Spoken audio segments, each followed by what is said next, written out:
Salve, salve família, aqui quem fala é o Lutz do canal Cortes Podcast e no meu primeiro mês monetizado eu já fiz $3.000 só seguindo o que esse cara fala no curso dele. Então se você quer ganhar dinheiro com internet e YouTube sem nem precisar aparecer, confere o primeiro link na descrição. Eu quero fazer uma pergunta pra ti, mas ainda relacionada à relação do teu pai lá com o Bolsonaro e tudo mais. Você me fala que no começo foi uma questão de apoio, foi um convite formal. Não tinha-se noção... o teu pai não tinha noção, você provavelmente devia estar ali próximo, vendo isso tudo acontecer, não se tinha noção de quem era isso?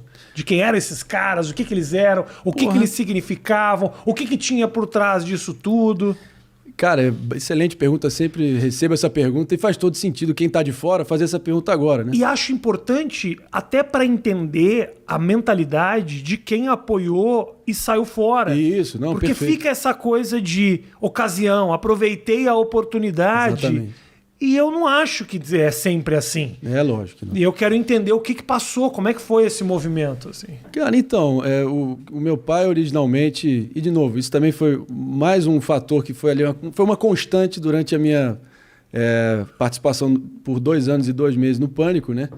Que você sabe bem como é que a banda toca ali, como é que é a dinâmica do programa anárquico, até, não deixa de ser um teatro, um show, o Emílio ali regendo o espetáculo, vai etiquetando, te rotulando e vai te colocando, vai te elencando como um personagem na dinâmica que ele vai dando a bola para você.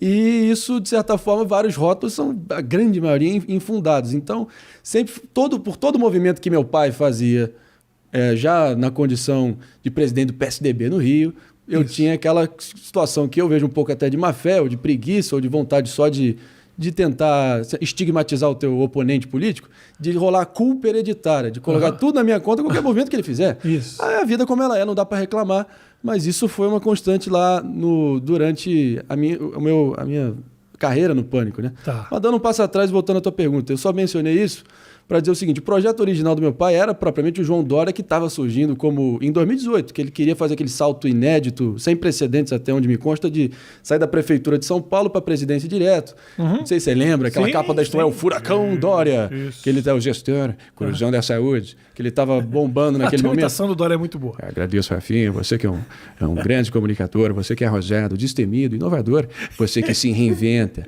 você que está sempre na crista da onda. Antenado nas novas tendências. Rafinha é coração, Rafinha é emoção. Ele vai te elogiando 1 hora antes de responder a pergunta. Muito adjetivo. Só adjetivo. Exatamente isso. Mas aí que tá. Como ele não se viabilizou internamente no PSDB, meu pai só era um empresário bem relacionado no Rio de Janeiro que queria, enfim, apoiar alguém, ajudar a promover a alternância de poder que se fazia necessário naquele momento. Porque, o PT já estava pacificado na cabeça, pelo visto, de 57 milhões, que acabou votando no Bolsonaro, de que tinha sido o desastre que foi. Bom, diante disso, o Gustavo Bebiano, meu saudoso tio, falecido no ano passado, né, teve um infarto fulminante, que ele ficou muito amargurado com a forma com que ele foi escorraçado do governo Bolsonaro, com um requinte de crueldade, sem olhar para trás, virou um tio para mim. E ele trouxe o meu pai para tentar colaborar, especialmente naquela situação do processo que corria contra o Bolsonaro, que tinha chance de deixá-lo inelegível para 18. O dá que eu te dou outra, tu não merece ser estuprada, lembra, para Maria do Rosário? Lembro. Aquilo ali estava correndo com uma celeridade filha da puta no STF. Mas eis que meu pai ofereceu ali uma sugestão de um corpo jurídico para tentar neutralizar essa situação. Beleza. Assim feito, cara, eu acho que olhando para trás, e já fiz um exame de consciência profundo sobre isso, já refleti longas horas sobre como é que tudo isso se deu e tentar separar o joio do trigo do que de fato foi essa experiência, o que ela representou. Eu acho que o fato que a gente nunca foi deslumbrado com a presença dele lá dentro, nem com o enxame de imprensa que acabou morando na frente da nossa casa, muito menos com... Tudo bem, era lógico que foi um privilégio, pelo menos na minha perspectiva, ter sido, anfitrião da campanha mais improvável da história republicana, ter, presenciado ali, irmão, dentro da sua sala, dentro do teu ambiente familiar, vários momentos de temperatura máxima, de alta tensão, e você vê como, de fato, uma campanha a nível presidencial se dá. Você há de lembrar que ele tinha 7 segundos no primeiro turno, teve o fator facada no dia 6 de setembro, ele saiu de 7 segundos para 24 horas na mídia, mas ainda assim ele ganhou um contorno de mártir ali, ele foi se recuperando ali, convalescendo, eis que entra o segundo turno e do dia para a noite, 7 segundos para 35 minutos. Nesse momento que a gente abrigou lá em casa uma equipe de Campinas com de 40 a 60 funcionários de noite preparando todos os programas de televisão e ir para as redes do PSL. E é o fato que a gente nunca foi deslumbrado, a gente só ia onde a gente era chamado, mesmo estando na nossa própria casa. E você acompanhando tudo isso. Grandíssima parte. Eu chegava da faculdade de mochila para almoçar e estava o Paulo Guedes tomando um café no meu lado. Era coisa surreal em outro nível. E eu tento extrair o melhor dessa versão. Graças a Deus que houve um rompimento que no primeiro momento, foi brusco. Eu olhando de fora ainda meio moleque, ainda numa posição de tentar, decifrar o que pode ter acontecido para ter tido um afastamento tão definitivo e tão rápido pós-eleição. Você vê que isso revela muito mais de fato do presidente Bolsonaro e do entorno dele. Dê poder ao homem e verás quem és, né? Então, você via que, propriamente no dia da eleição, no semblante dele, não era um cara que estava ali, que tinha dimensão do que tinha acabado de acontecer. Parecia um sujeito que estava reprimindo uma sensação meio de caralho, fudeu, é agora, essa é a nossa vida, né? Eu não sei se você já viu esse filme, eu sempre associo, né? O filme de 1972 do Robert Redford, do The Candidate. É um filme clássico onde ele é quase que um playboy ambientalista na Califórnia.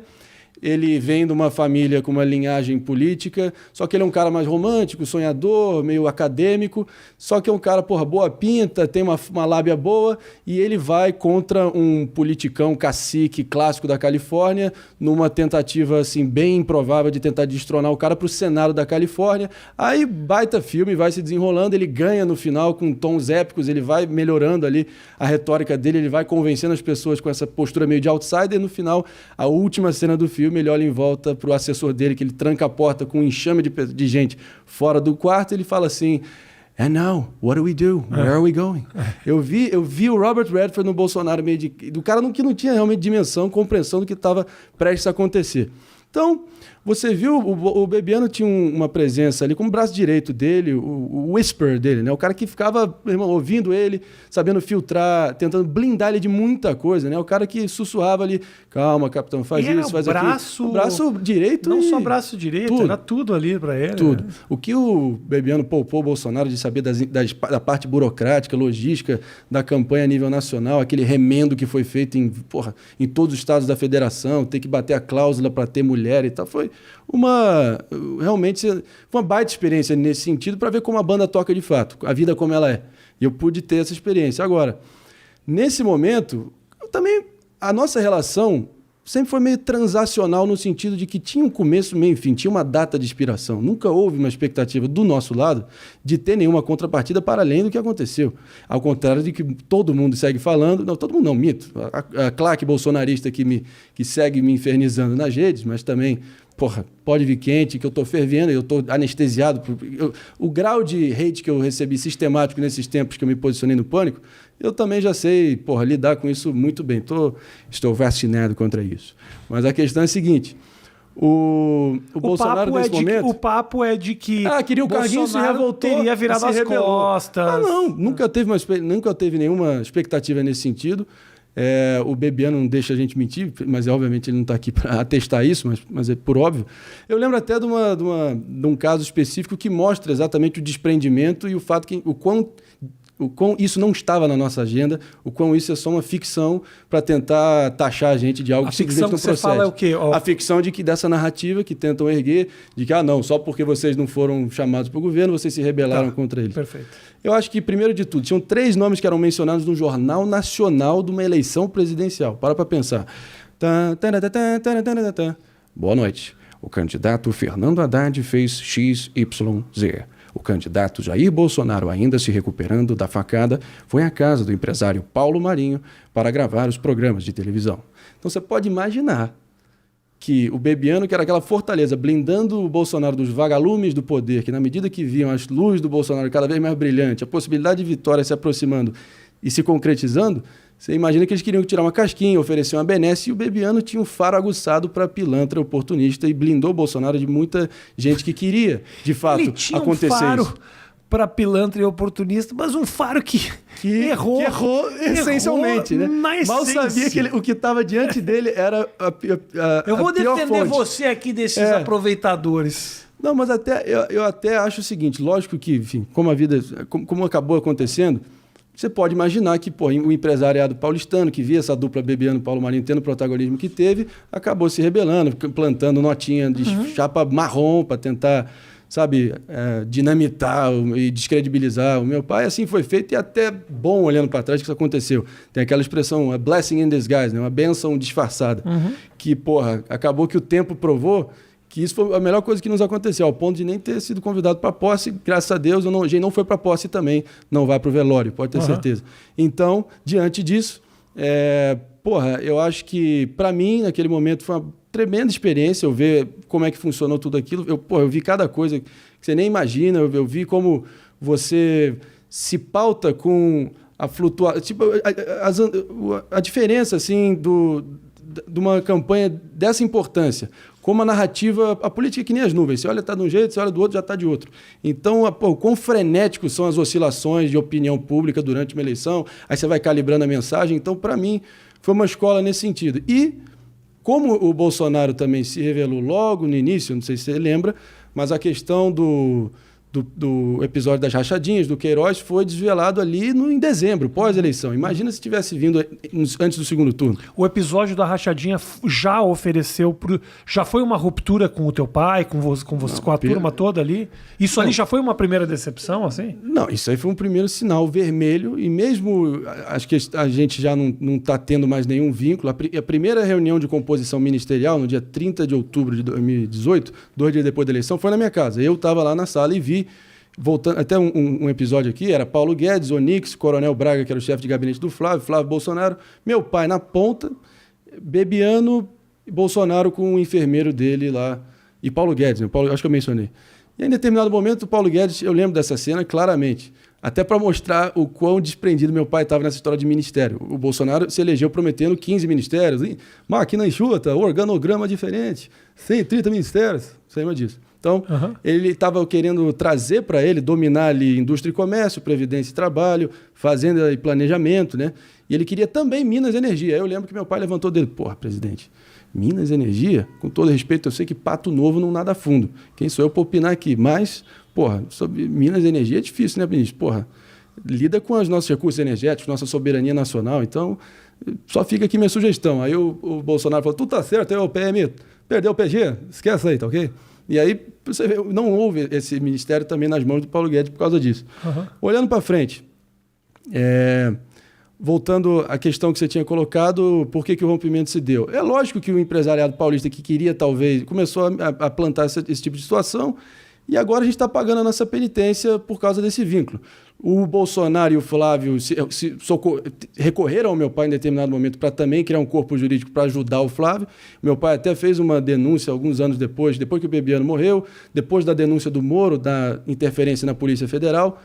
O meu pai concluiu que ali era o momento exato de revelar que o Flávio Bolsonaro tinha sido vazado para ele entre o primeiro e o segundo turno por um delegado da Polícia Federal, que essa Operação Furna da Onça, que revelaria toda a safadeza maracutaia do Queiroz, seria divulgada, mas eles estavam retendo essa divulgação para não respingar no pai dele durante o período eleitoral. Isso aí, meu pai foi depor no Ministério Público Federal, no Ministério Público do Rio, para mostrar todas as provas que isso de fato aconteceu. Mas está tudo dominado, né, Rafinha? Os caras conseguiram se blindar de uma forma e mostra só o seguinte, o Flávio, as pessoas dizem, não, teu pai está fazendo isso, que é um carguinho do Flávio. Esquece, não tem a menor chance. Ontem saiu uma notícia do Flávio ter obtido uma decisão no TJ do Rio, neutralizando a questão das rachadinhas, zerou tudo. São as mesmas pessoas que diziam que, só porque o STF julgou o Moro parcial e suspeito, agora o Lula, todas as provas que foram colecionadas contra o Lula, todas aquelas instâncias estão zeradas também. Então, 2 pesos, 2 medidas, mais uma vez, você vê o comportamento das duas tribos, né, sendo idênticos, basicamente. Então, o Flávio pode dormir tranquilo, sono sereno, que isso não vai acontecer. Papai já conseguiu para você a blindagem política, o seu foro privilegiado está lá, dormindo tranquilinho na gaveta do Gilmar Mendes. Então, irmão, tá tudo dominado e fica escancarado só como o Bolsonaro está basicamente no poder hoje para garantir duas coisas. A perpetuação dele no poder, por óbvio, para seguir na mamata, mansão para os filhos, cartão corporativo com gasto recorde. Verba de moradia. Além disso, principalmente, a blindagem política e jurídica da família que está toda cagada, né? É assim que eu vejo.